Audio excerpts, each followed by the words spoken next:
காணாத கண்களில்லை, காணாமல் நாளது நகர்வதில்லை.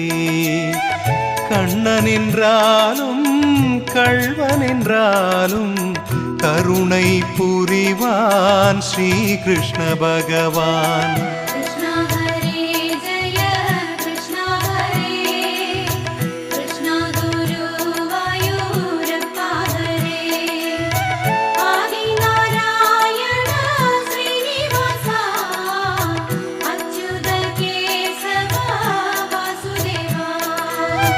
அழகிய கண்ணனின் அடிதனை எண்ணுவர், அவனது தொல்லைகள் அனைத்தையும் தாங்குவர்.